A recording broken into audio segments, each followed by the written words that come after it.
Rizzo, I have but one question for you. Okay, what is the but one question? What is wrong with you? What do you mean? I mean, how can somebody who appears to be so smart be so stupid?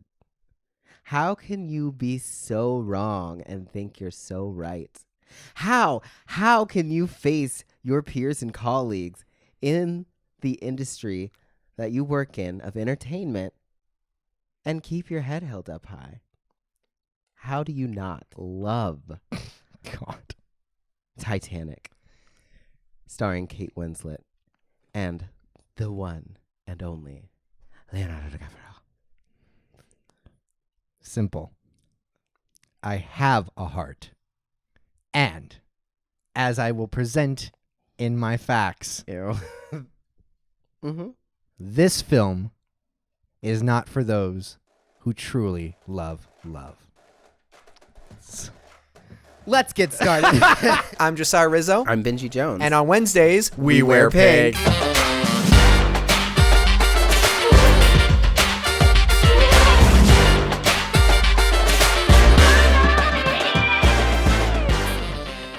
Welcome back to the Pink Podcast, guys. This is our pop culture podcast where we talk about our experiences with film, media, And everything else. Yes, today we are talking Nope, that's not how that goes. Welcome back to the Pink Podcast, a pop culture podcast where we talk about film, media, I just did this. and everything else. And the impact that it's leaving or has left on our lives is what you forgot. I'm Josiah Rizzo.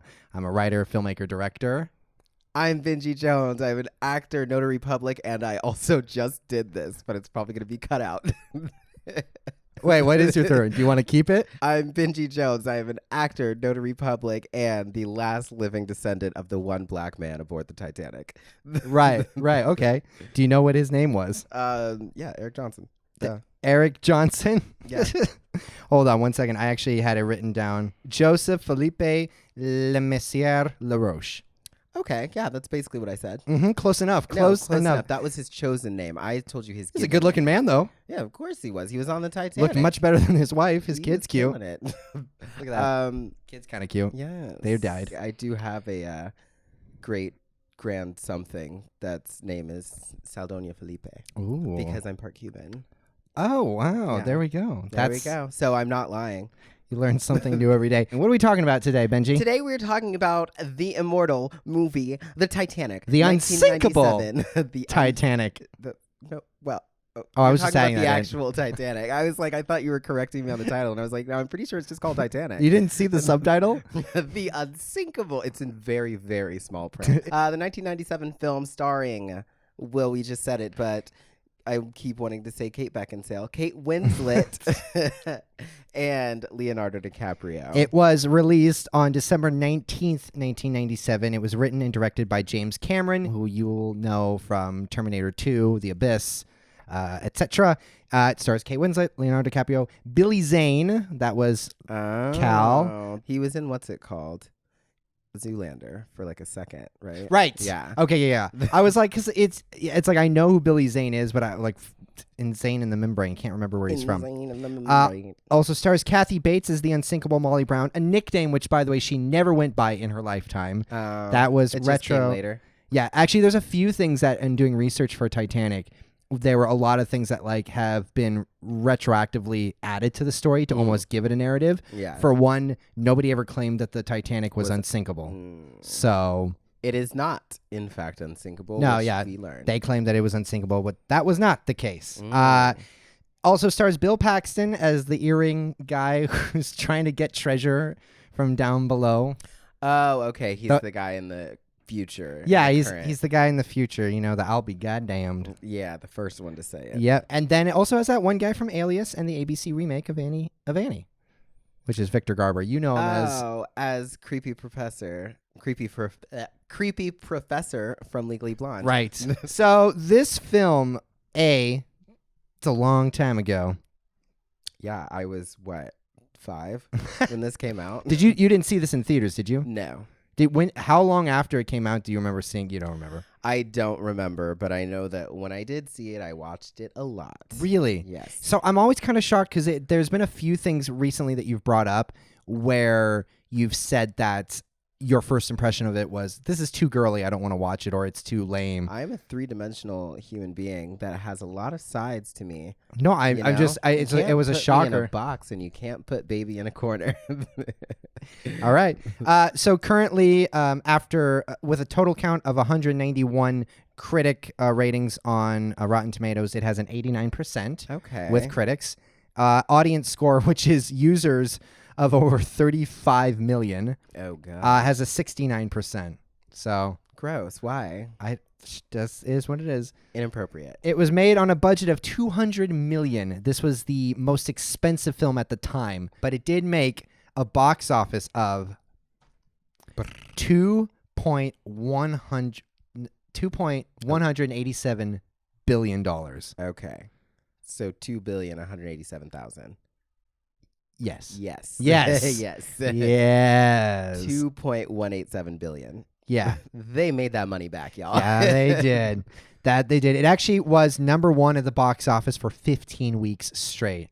A lot of people went back to see it. It was known for starting Leo Mania, which was a big thing in the late 90s. Absolutely, girl. Like, let me tell you, I did not know what was going on, but I knew I liked it. Really? I had no clue. I wasn't clued into either of them. Like, for me, Kate Winslet or Leonardo DiCaprio were not on my radar of names. Well, yeah, we were very young at that point, but we definitely had a cutout of Leonardo. Oh, you over our did? desk. It made in the opening weekend alone, it made $28 million, over $28 million, which is insane. It was the highest grossing film in the world in 1998, and it was only topped by Avatar, also written and directed by James Cameron. Oh, nice. In 2009. So. And then what was it? And then what's it called? Avengers. Endgame I believe it was Jurassic World at one point. No, I think right now it stands as Avengers Endgame, then Avatar, and then Titanic. What's funny, though, is if you think about it, it's more impressive for Titanic because ticket prices were lower at that point. Ticket prices A were lot lower. They were half. They were much lower, and then all it it had built-in publicity in the sense of this really happened. Yeah. But this wasn't like a 10 years worth of culmination. Exactly. Of Like films. All the Endgame and stuff like that. No. So for this to, and honestly, if you had done the research like I did, I don't have to. you know what? You can't just do that thing that they do in high school where they let the smart one do all the work, and then why not? The smart one's gonna do all the work whether you help or not. And then half the time when you try to help the smart one, they're just like, oh, that's nice, I'm gonna put that right over here in the notes, and you know what I'm excited about? That's definitely gonna make it to the final project. This is a debate episode, and you're gonna see where your research takes you. Yeah. My research is actually gonna be something that he doesn't get to benefit off of, and conversely, it will be the detriment. It'll be a detriment. Possibly. We'll see. Possibly. So it was nominated for 14 Academy Awards, only won 11 of them. Only one. Only 11 of 14. It wasn't nominated for Best Screenplay. Shocker. And it didn't.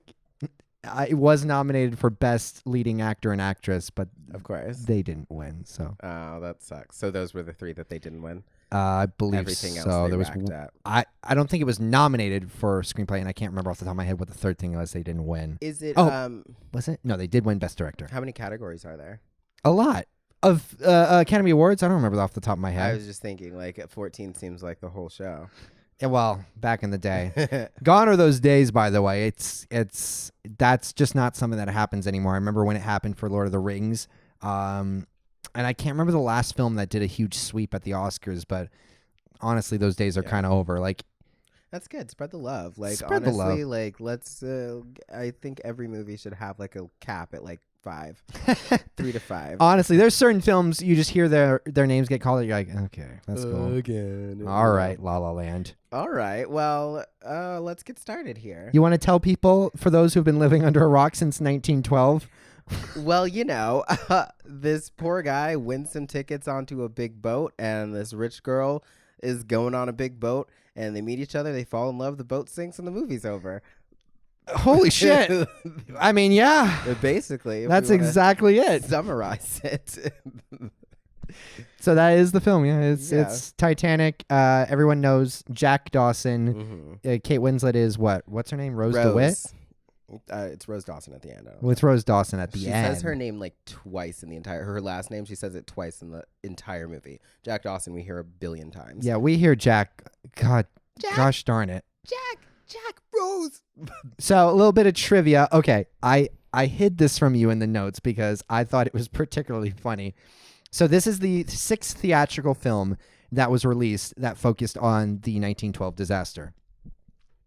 Of the 5 before it, 2 of them have been lost to history. One of those 2 was released 29 days after the boat sank.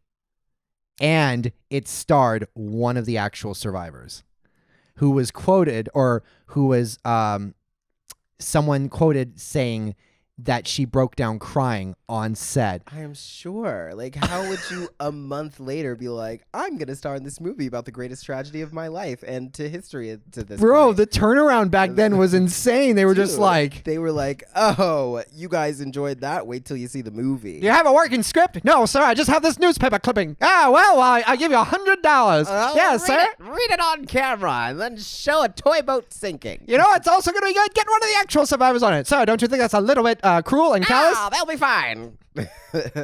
I feel like... I don't even know. Like, what?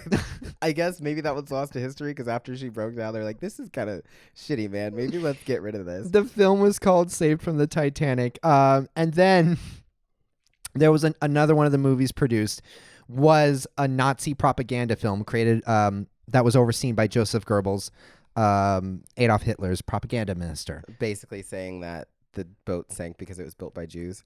It was a propaganda against, I believe, the British. I don't know why I just said it like British. the British, the Empire, and their vanity and their a bunch of other adjectives I can't think of right now. So, but yeah, I thought that those little 2 bits of trivia were interesting. The one 29 days after the film was released, and the second, so Saved from the Titanic, released in 1912, in Nach und Eis, in Nach und Eis, which I believe.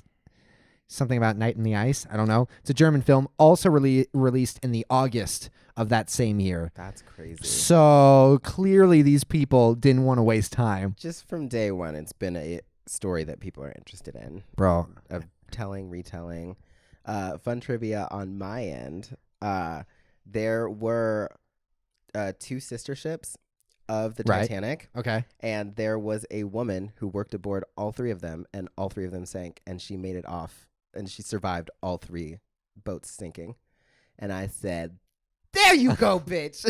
That is a survivor right there. Also, I say, you mark her passport. If she tries coming aboard your boat, you're like, no. Nah. No. You stay right there. That's crazy. Yeah. Another random bit of trivia I didn't even write down, but I thought was funny. The film that the Nazi propaganda, the boat that the Nazi propaganda film was filmed on, it's actually a very famous boat, and I cannot remember it off the top of my head, but that boat was later sunk for treading into enemy territory, and it had passengers on it, and it ended up sinking and had a death toll that was over the actual Titanic. Yeah, because the Titanic actually isn't even that big now. Like literally all the ships and cruise lines we have right now are literally, even the smallest ones are much, much bigger than the Titanic. That's crazy. Yeah. I think you asked me earlier if I'd ever been on a cruise, and I said no, and I'm pretty sure I have this film to thank for it. Oh, for sure. I completely agree. It actually took me until I was much older to realize, like, oh, well, they were in icy waters, and they hit, like, an iceberg, and like, that's not normal for cruises, you know? Like, I just always imagined, like, oh, yeah, there's ice out in the ocean when you go too far. It's just sneaking up. It's just always just popping up on people. That's the risk you take when you go on a cruise. Oh, God. So when James Cameron pitched the film, he pitched it as Romeo and Juliet on the sea. True. Obviously, the fact it wasn't lost on him that Leonardo DiCaprio had been famous for doing Romeo and Juliet with Kate Beckinsale. Was that who was in that film with him? I want to say no. I've never seen that. Have you ever seen it? I haven't actually. Really? I need to. Okay. It's not one I've seen. Maybe that's one we should watch. Anyway, so production began in 1995. James Cameron convinced 20th Century Fox to fund a $4 million deep sea dive shoot of the real Titanic. convincing them that the publicity surrounding the real life dive would be beneficial to the production. I'm sure it was. They didn't have a script, like a full script. They just had an outline. And what's interesting about this film is even though it's such a huge behemoth and such a cultural touchstone, literally all the way up until its actual release, it was projected as being going to be one of the biggest failures ever. Really? Yes. He himself was like, at this point, I don't think it's a good film. There's multiple trivia points of him wishing he would die, thinking that the film was just not going to get anywhere, that they were not going to make their... Wow. Yeah, because he spent $200 million on it. It went wildly over budget, because I think it was originally projected at like 80-something million. And then at about 150, he was like, maybe if I die, I won't have to deal with it. So, I mean, there was just something, though, that you can tell that he cared. He was very fascinated by this event, and obviously put a lot of effort into recreating it. And to his credit, something, even though we are about to kind of go into a little debate, I do completely admire just the thought that went into it, even to the point where, like, apparently the extras, there was like 150 core extras that he actually would communicate with and tell them about their like real life counterpart. Character. Okay. So there was a lot of effort that was put into it. He went on 12 dives to the real Titanic himself for both research and to film the underwater sequence, but was so overwhelmed by the magnitude of the tragedy that he broke down in tears upon one of his initial returns. So, last but not least, this film has a legacy. We can dive into this just a bit, but it has a legacy of being a film just for 15-year-old girls that boys will only reluctantly admit they like and cry during. So, who quoted that? It was just something that kept popping up, that like a lot of reviewers would dismiss as just being for 15-year-old girls. I don't think they make $200 million movies for 15-year-old girls. They don't. That's the thing. And it was like one of those quiet things where like guys would like slowly start to be like, bro, I think I just want to let you know I cried during Titanic. Exactly. Those things where they don't want to admit that it was amazing, but then they have to like be like, oh, I mean, like, if you want to watch it, babe, like, I'll watch it with you, whatever. Like, I don't care. Oh, I'm not crying. You're crying. Shut up. I'll leave. I don't care. Don't let go. Don't ever let go. Oof. That upset me. Tell me about watching this as a kid. Going back, watching it now, I understand a lot more of it. Like, I understand her perspective. I just kind of understand where everybody in the movie is coming from more. Okay. I know as a kid I was like, well, why can't they be together? And now I'm like, oh yeah, there's like a lot of things going against them. So yeah, I mean, I don't know. It's like just I guess I've always just been a real fan of like love stories, and I didn't like that Jack died in the end, but he had a good impact on her. When I was a kid, I remember finding this VHS on the double VHS. Right. I remember finding it outside. Someone had put it in a box of like, I don't know, take this and leave type things. And I was like, whoa, this is really cool. Like, I mean, it's a really alluring box. And I searched my belongings to see if I still had it. I guess I got rid of it. We have ours somewhere, which is a bummer, because I still love that packaging. There's something so cool about it. You're just like, whoa. Yeah. Like, you can tell there were certain films I remember as a kid that they screamed, I'm a film. Yeah. Like, I am Hollywood. And even rewatching it just this morning, it's very clear that this is a movie that exists from a different era. And that was another one of the reasons why it was projected to fail. It's like, there wasn't really movies like this at the time. Yeah. James Cameron was known for Terminator, The Abyss, Aliens. He was not known for big, sweeping romantic films. Yeah. When he pitched it, they were like, okay, but like, there's going to be action, right? And he was like, yeah, okay. But he was more fascinated with the Titanic itself and the stories that he could tell on it. And it's just like, when you look at it, there were not films in 1987 that were going to be an easy, like, oh yeah, that did well, so this will do well. Mm-hmm. Yeah. So it's definitely from a different period. And then even on top of that, now in 2020, looking back, even in 1997, that's a different period. The fact that they spent that much money Oh yeah, for sure. on a film. Yeah. And it looked and that's all the money not going to actors, mind you. This is not like the billions of dollars that were spent on Avengers just to get Robert Downey Jr. and Chris Pratt together. Yeah. This is like money that was spent on real research, real sets, Yeah, exactly. hundreds, if not, thousands of extras. It's just, Costumes and costumes. bro, those costumes were awesome. Yeah. When they she were. steps out of that, The cabin. No, it's not a cab, but the carriage. The cab? The horseless carriage. I don't. Whatever. car? Whatever little car. But it was like an old car. Yes, the It car. was that old car, but they were like, look at this horseless carriage. You know, Like if it was in an animated film, the hood's always going like. yeah, exactly. Like, But when she steps out of that with that giant awesome hat, I'm like, whoa. no, yeah, and I watched a fashion YouTuber that like does historical accuracies on like costumes and movies, and she was like, that is pretty damn dead on. Like, Well, all of their costumes. Only up until recently has the film kind of retrospectively become historically inaccurate, and it's not that like obviously not counting the fact that there was no such person as Rose or Jack. Well, we don't know that. We wouldn't have had a record of Jack, obviously, because he won his ticket. So, he probably was there. Mm-hmm. Save it for the debate, Benji. But yeah, like the way that the ship sank at the time, that was as accurate as they could have been. I believe that there have been some updates to that. However, for the time when it was created, they strove to really make it as on the nose as possible. Yeah. Except another little fun. There's a lot of fun trivia I read. This trivia page is one of the longest trivia pages I've ever gone through. Yeah. FYI. Oh. And one of them was that the hall, the grand staircase.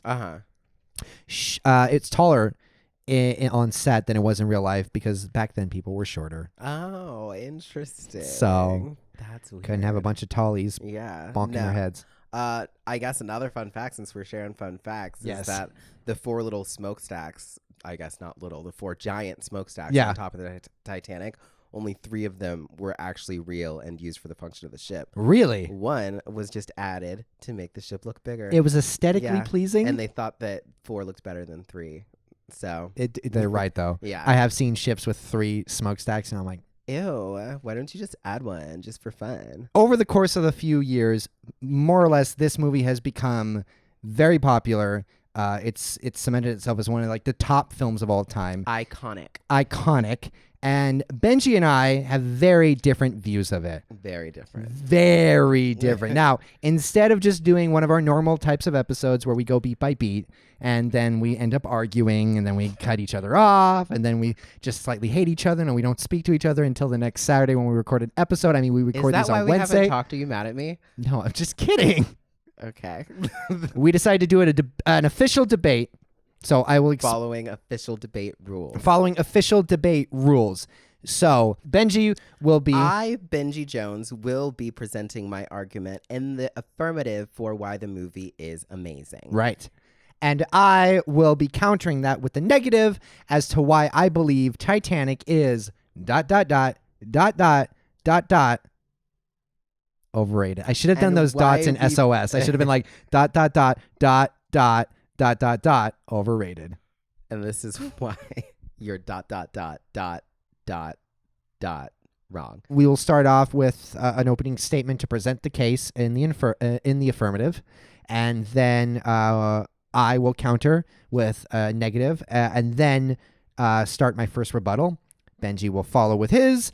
I will follow with another, and then Benji will have his closing statements, as will I. And then we let you, the audience, decide who wins. I feel like I need to switch that a little bit because I want to go second. I mean, So I don't do you care. want to start with why it's a bad movie? No, I'm just following the rules of debate. If you want to break that. Yeah. Well, because here's the thing. Most people agree with you. Yeah. So which is why That's why I'm it's the one more who has to kind of interesting come. I got to come at it afterwards. Yeah, I just don't want you to have the last word at the end, because then no matter what happens, you're going to feel like you won. Not going to feel like I won. Do you know that to be my personality? Yes. That's your personality. No, my personality is I'll feel like I won if I actually won. That's not true. Okay, well, we'll see here. If at the end of it, I feel like I need one more sentence, I'm going to take it. All right. All So, affirmative opening Hold statement. on. All right, I'm so not going to go that long. I was about to say don't- debates are like 2 minutes. I don't foresee mine being more than 1 minute 50 seconds, but I don't foresee mine being more than 30 seconds. if you're just gonna say boom, it's a good movie. Well, I'm like, I don't know necessarily what to open with or what to defend right See, now. that's why you should have done the research, bruv.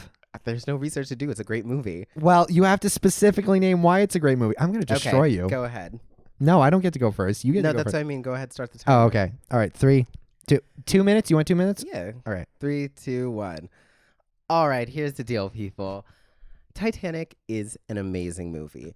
Not only is it historically accurate as far as we can get to that point in time, but it is a beautiful love story between two young, idealistic people who are not letting the pressures of social norms in society bring them down.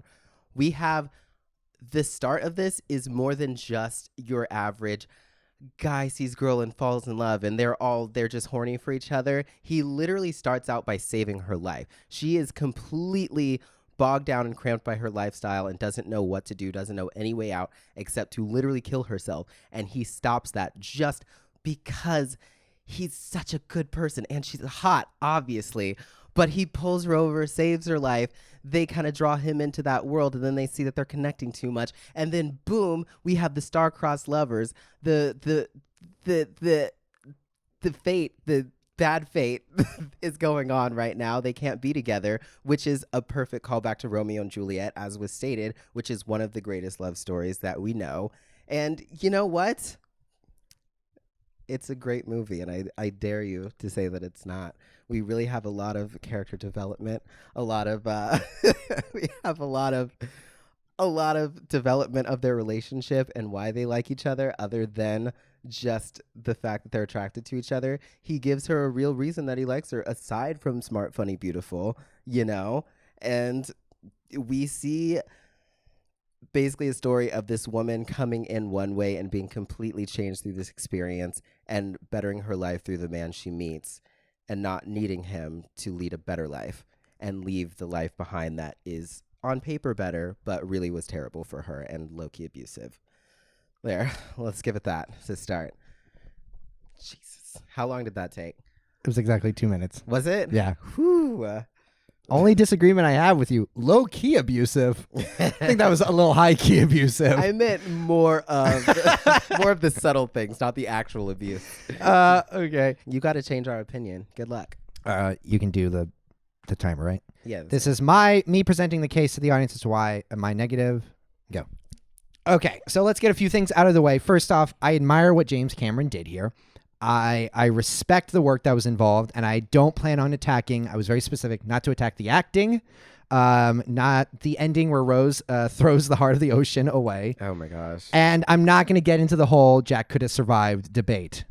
Because a lot of that is just, those are subjective opinions. They don't ruin the entire experience, obviously, for some. My issues with the film are a little bit more fundamental.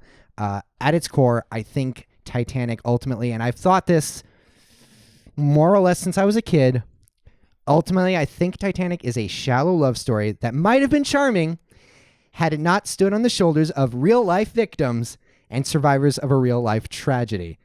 As a kid, I was obsessed with this film. When I found it in that garbage box, I remember I would watch the first tape, and then I quickly realized I didn't care about the first tape, so I would throw it aside and just skip ahead to the death and destruction, and which I will say is a fantastically done film. How much time do I have left?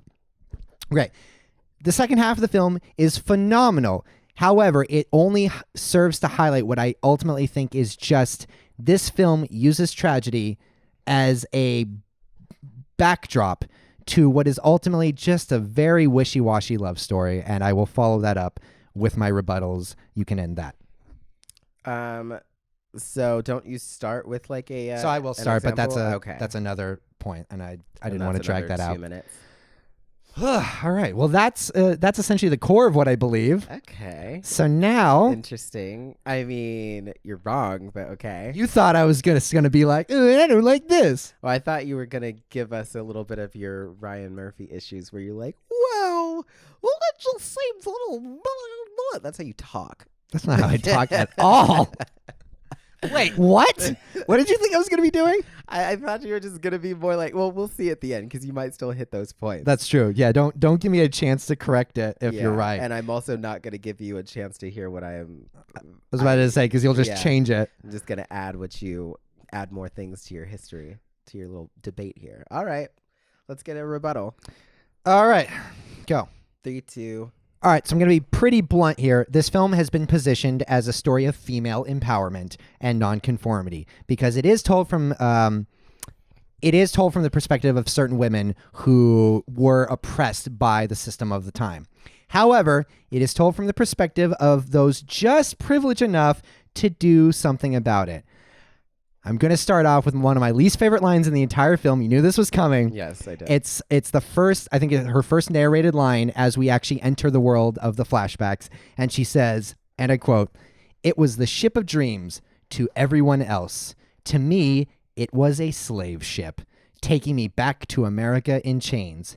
Outwardly, I was everything a well-brought-up girl should be. Inside, I was screaming." Okay. First off, you're not black, you're not in chains, and you're not being forced. You can leave that ship and not force any repercussions in terms of legally or getting shot or being ordered to go back to somebody. You don't have to deal with that. Now, I know everything I'm about to say is going to sound super callous because I am not a woman and I've never known the pain of a woman, period. So I'm going to always be wrong in that area. I'm not going to belittle anybody's internal struggle with death, social class, or injustice. But Rose, in my opinion, just comes off as a privileged, whiny little white girl who can flaunt and abuse her privilege with little joking lines like, "This is my part of the ship. You have to go over there." All while complaining, but touring the slums in hopes that she can finally eventually jump away and live the life that she wants. Is she tortured inside? I bet she is. Does the film do a really good job of explaining it? Is the film, in retrospect, against the juxtaposition of all the other dead people, do a good job of making her seem valid for that? Not really. Because, as I said, to be able to even use a line like the whole slave line obviously shows that she's only seeing her perspective, and that's it. Okay. Did you time that one? No. I was like hoping I could do it. Oh, good. I don't have to talk for a second. Ready? You ready? Yeah. You ready? Let's get started. Let's do it. 3, 2. All right, here's the deal. I will give you that the slave ship is insensitive now. Let's flash back to the 90s when there wasn't a lot of cultural appropriation and all that stuff. It was a misspeaking. She didn't word it right, but we get the intention behind what she was saying. As a black person, I'm just going to go ahead and say I'll give you a pass on that one because I understand that you're not belittling the plight of slaves. You were just saying you feel like you're being taken somewhere against your will, which she more or less was. Now, that's, again, we can't put 2020 goggles on something that was made in 1997. We saw a lot into her life and her world. She did struggle with a lot of things where she was more of a free spirit than what she was brought up to be. She wants freedom. She wants life. She's not able to get that with the people in the family that she's surrounded with. Her mom is a dictator and putting a lot of pressure to save their family on her, which at any level is not okay to put the survival of your entire family on your kid. That fucks people up, period. Switch to whatever else you were saying. I was like, where are we in here? I think that we did have a lot. We did show well what she was struggling with and why she was back and forth a lot. I don't think it was a tourism thing for her because when she got off the boat, she followed through. It wasn't a thing where at the end of it, she was just like, Oh man, well Jack's dead now. I guess I'll go back to my family and be safe. She very much, even without Jack, because it'd be one thing if she ran off with him and followed him into another world, but she literally was like, no, I wanted to get away. He helped me get away. I decided before the boat even sank that I was leaving my family, and still he died. I have no one to show me this world, but I am still getting away from this family, and that's what I'm going to do. And she did. She got away. She made her own life. She lived out every promise that she made for him, and she followed through with it. So it wasn't a tourism thing where she was just white privileging all over. Ew, white privileging all over sounds dirty. Wow. Ooh, that 2 minutes went quick. I wonder if I hit everything. I'll find out. I thought about that too. I was like, oh my gosh, he's bringing up some points that, do I counter that in my 2 minutes? Do I or do I do the Miss America thing where you ask me a question and I tell you what I want to answer? Yeah, exactly. You know, like, yes, that's great, but really this is what I'm going to say. What I'm going to say. Okay, well, let's go. Let's see what else you got for me. Okay. So I will give you, I don't believe that she is belittling the Black experience. It's just indicative of the fact that she's only seeing her perspective. And yes, we can't put 2020 goggles on, but we're still talking about 1997. We're way past the point where we should be able to logically look back and be like, no, you are not that. And that's what I'm saying, is just to take an entire person, like an entire generation's issue, and just kind of throw it away in a line. Not the biggest issue. It's just telling of what I believe is at the core, which is this is a film that has the veneer of a lot of things, but it doesn't really have a lot of depth to go with it. Case in point. So another one of the issues I have, and actually used to be one of my favorite moments as a kid, but upon looking on it, I don't like it. Officer William Murdoch, which was, I forgot to write the actor's name down here. I'll get it after. So he is portrayed in this film and depicted as being a villain of sorts. Mm-hmm. He takes a bribe from Cal. He ends up shooting 2 passengers, and then out of guilt, he ends up shooting himself. This was a man who really was a hero, actually, on the real Titanic. Mm-hmm. He helped at least 10 boats get filled up with people. Nothing is known about his history. Nothing is known about what happened to him or how he died. All that is known is that he went down with the ship, one way or the other. There were reports of some shootout happening somewhere on the boat. Was never linked to him in any way. Yeah. These choices were made, as quoted by Cameron, saying, I wanted to tell a good story, and at the time, I didn't think or consider how this would affect the real life family, the real survivors. Now, this is something that has now become a controversy over the years because of the way he's depicted as being directly, honestly, kind of throwing in the face of those who actually did survive and have his legacy to their name. And to me, that's just another case where it's like, James Cameron put a lot of time and effort into doing this, what he thought was going to be this fun, love spectacle, but it was at the expense of a true real life thing that happened in service of story. In service of story. Okay. Putting more definitive. Yes, in service of story, because that was in service of story. I was like, it always like comes at the end. You're like, oh, was I done? I guess so. Do you need a second or you good? Go. All right, so here's what it is. Basically, I don't think we can throw out the baby with the bathwater because he misrepresented one person. That is very unfortunate, but we are making an entire 3-hour-long movie. Like, there's going to be, unfortunately, with things that are based on true events, there are always going to be characters that are misrepresented in one way or another. That is unfortunate that he didn't do that research to find that out. But I don't think we can throw out the whole movie because maybe a couple of people were misrepresented. Like, I think we can all, as adults seeing this movie, go, okay, maybe that happened, maybe that didn't. We don't know what is historically 100% accurate and what isn't. Now, you keep saying that they're throwing out just the humanity of it, and I think that's something that they leaned into very, very hard, because even as a child, watching people die and go into the water and sifting through bodies and having people breaking down trying to like help people and seeing people's last moments, like that is an incredible look at a crazy tragedy. Like, I don't know what else you would really want as far as amplifying the humanity of it. Like, they show a lot, and they show it very respectfully. Like, they don't make a lot of disrespectful ways that people die unless it's one of our villain characters that kind of had something awful coming.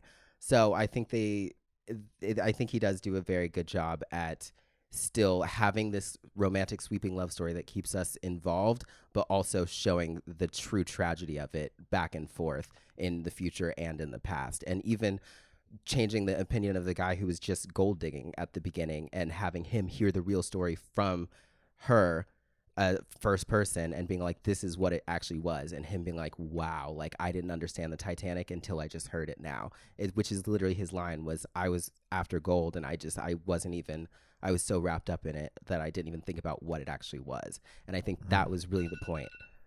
That was really the point. Nice. I was going to say the point of the story, and I was like, whoop, that's the point. That was the point. Solid Done. closing argument. I like that. Actually, no. I think you...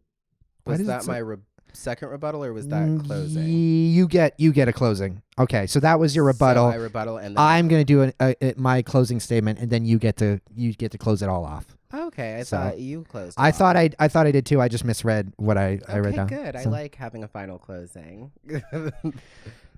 Feel like I should get more time, but I'm not gonna. Well, it's 2 minutes. It's 2 minutes, right? We all get 2 minutes. We've all gotten 2 minutes and 3 seconds. So why do you get more time then? I didn't You're say not I do. Special. No, I I said said I why do want you some. feel like you need more? 'Cause You're I good. want We've some. been doing good. 3, 2, 1. So I definitely agree with you. I do. As a kid, it was kind of an impactful film. It was hard to see what was going through. And honestly, I did cry a lot during the film, usually never involving anything with Rose or Jack. Mm-hmm. And for me, I don't think this film was done maliciously, but let's not forget, it's still a spectacle film. The movie was sold on the fact, like, yes, it's this love story, but it's also this bombastic, big special effects film. And I'm not necessarily saying you can't do something like this, but this was something that really happened. People really died. These are actual people's deaths. It's different. And I'm like this anyway. I remember when I would see Transformers and there's a scene where like an entire army ship gets shot down. And I remember thinking like, oh, I don't like that. It's not real. These aren't real people, not based on anyone real. But I just was like, it's hard. Because for me, like, you're going to be telling this real life tragedy where real innocent people died, and you're using it as a backdrop to tell this fictitious love story. It can be done, but in my opinion, if you're going to do it, then at least draw me in a little bit more. I don't know if it is. I said I wouldn't attack the acting. They were young at the time when shooting it, I think 2021. However, for me, the characters just ring shallow. It's very surface level what they're dealing with, which I don't think would be a problem if it wasn't like, let's follow these as the heroes of the Titanic. And it does do a good job of showing all the other different heroes. It's just a little off-putting that we have these spectacles, this Man of Steel type thing where it's just like all these dead bodies, but we're supposed to really care about like this love story with two people who don't really even know each other. Yes, he saved her, but she doesn't know. She's jumping into his arms and going to go off with him. She has no clue what a future would be, and she gets this imaginary dream version of it because it's just something different. And honestly, it all points to issues I have that fundamentally I feel like it appropriated a real tragedy and used it as it was an event film that used a real life event as kind of a means to draw people in. I see that.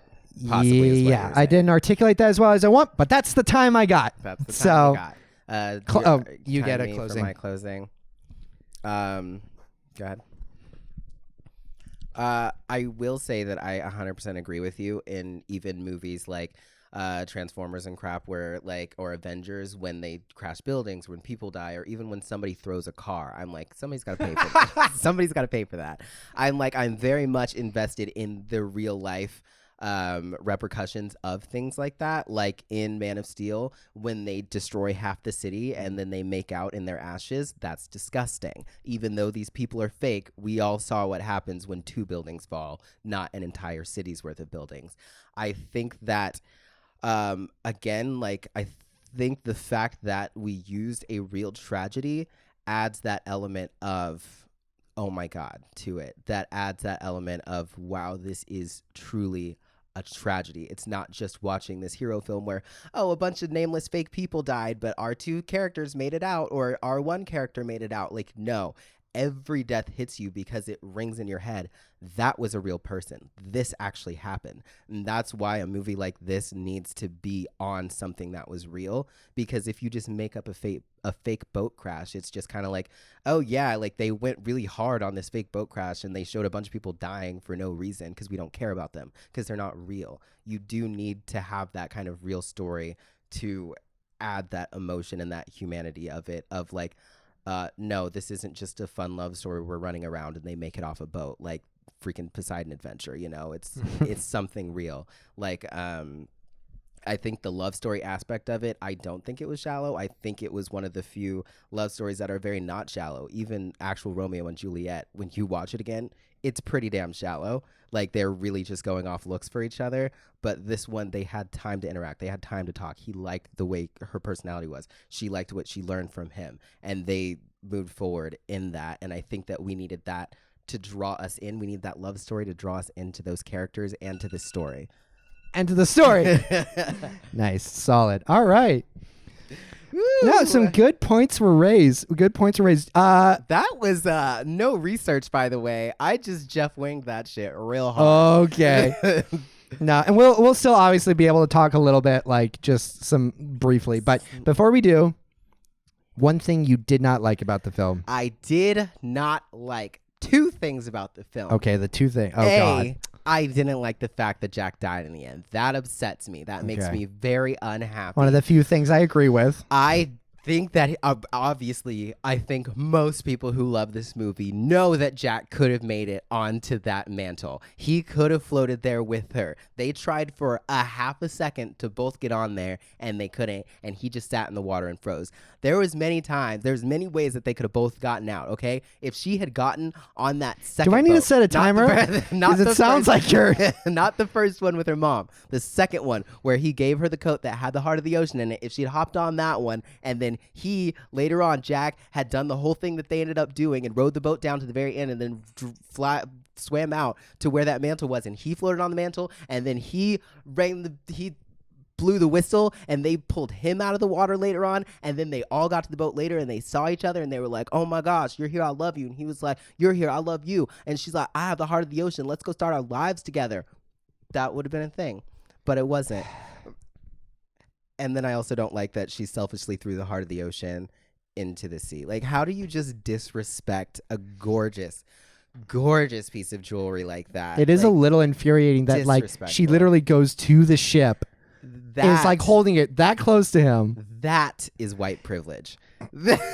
That is indicative. Not white privilege. Let's say that is what is it? What class privilege? Like first class privilege. I'm telling you, to just toss a multi-million-dollar diamond that's not only expensive and beautiful, but it's also historic at this point. Like, that's so selfish not to be like... The timer went off. Yeah. That's so selfish not to at least... Even if you don't want to give it to him because he's, like, literally a gold digger. Right. To go to some sort of museum I and be like, hey, let's get I'm this just saying, on display. I'm just mad that I'm never going to see it now because she's a selfish bitch.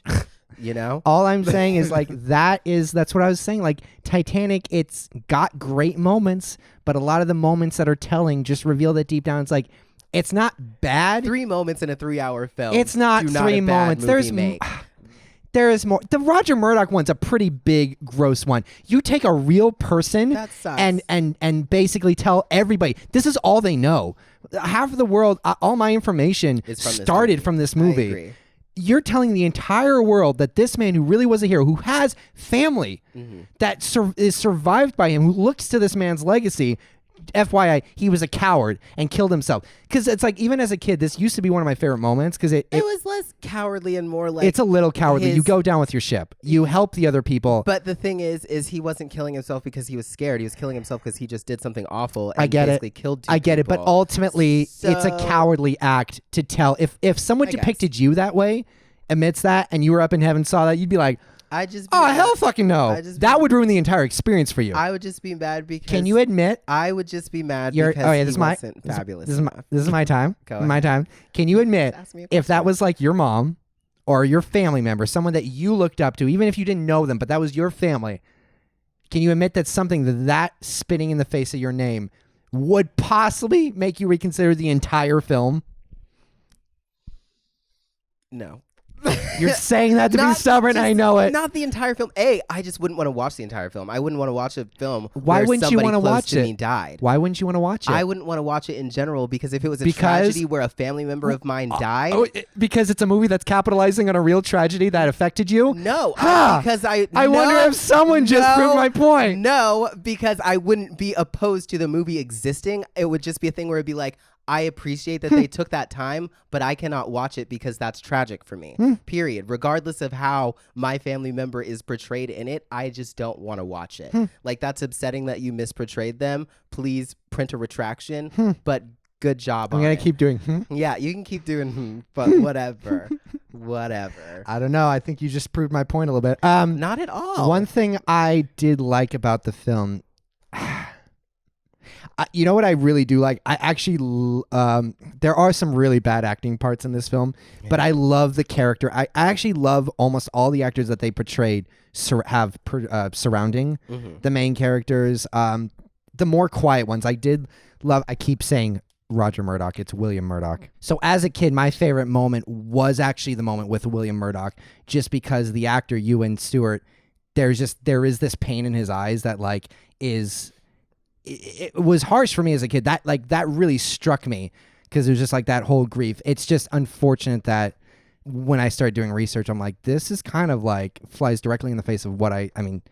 Anyway, so that can't be my thing that I like about it. I do like the supporting actors. I love Victor Garber. I like just the quiet, understated moments of the film. That whole sequence once the band starts playing. Yeah. It just, and that. It does hit me because I will say it does tap into just because this isn't an event like 9/11 where there was a clear villain involved. Yeah. More or less. This was a moment of like humanity in a sense. And so you do have this kind of human solidarity of all these people who are forced to kind of like confront death in a way that I remember as a kid that did really strike me. I wish I cared more about the rest of the movie. For me, and I always just like, I know that might be your argument for why it's a good film. For me, it was just more like, yeah, but I'm human. Like, of course I'm gonna be hurting in these moments. For me personally, I compartmentalize things very well. So like in a movie where the characters aren't real and are dying, I will very much cut that off. I will go, whoop, that wasn't real. Don't waste your time being sad and upset about that because that didn't happen. Yeah, I have issues, but I'm not gonna dive into it. Have clear And you know why? issues. You know why? The original, the Titanic that came out in 1959. I don't remember anything about that film, but I watched it except for the end. And there's a moment when it's a much cleaner film, by the way. It's like the at this time they thought the Titanic went down in one piece, so it's a very clean like boop. Boop, and it's very like poetic. It's not grotesque and scary the way this film was, because it also was made in the 50s.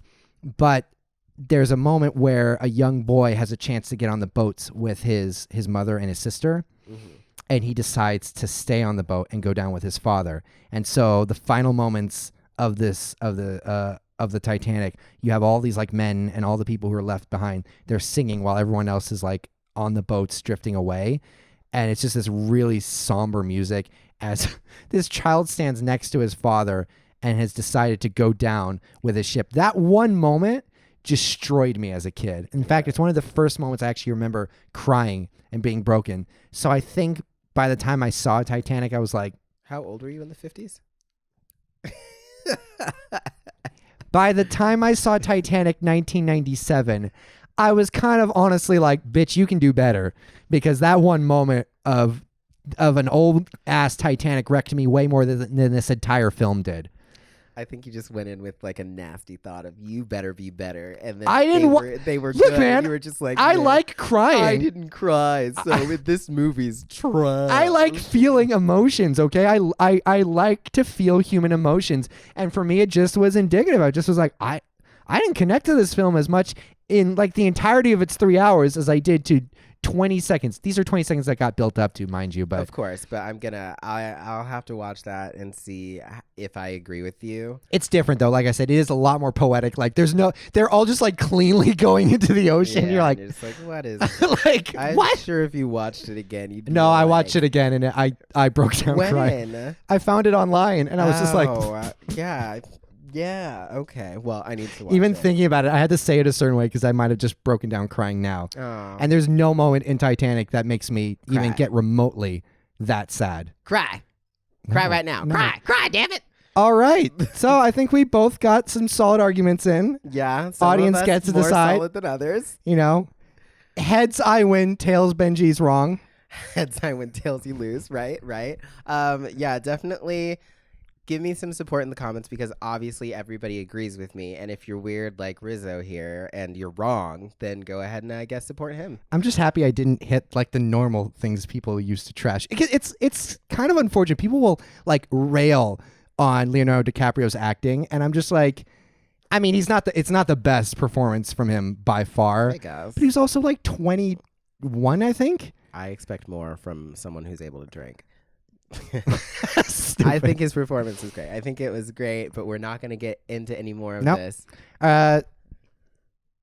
Tell the people what to do. All right, guys, if you enjoyed this episode, make sure you're liking, commenting, and subscribing. We are on all social media at Pink Podcast. That's Pop with a P. Pop with a P. Pop with a P. Pop with a P. Make sure you follow us on Spotify and give us a rate and review on Apple Podcasts. Seriously, it's easy. And it really helps get the word out there. Or, as I said before, just send us a private message with your review, and we'll give a rate and review with a fake email.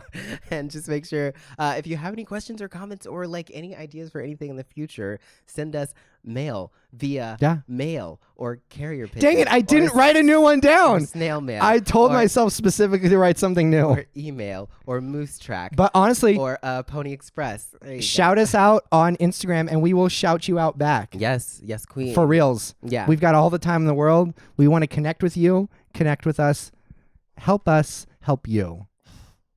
Awesome. Yeah. Was that everything? Anything? Oh, and make sure you subscribe on YouTube and hit the bell for notifications on new uploads. All right. Well, obviously, we're excited to hear from you guys, and we look forward to seeing you next week. Until then, I am Josiah Rizzo. I'm Benji Jones. And on Wednesdays, we wear pink.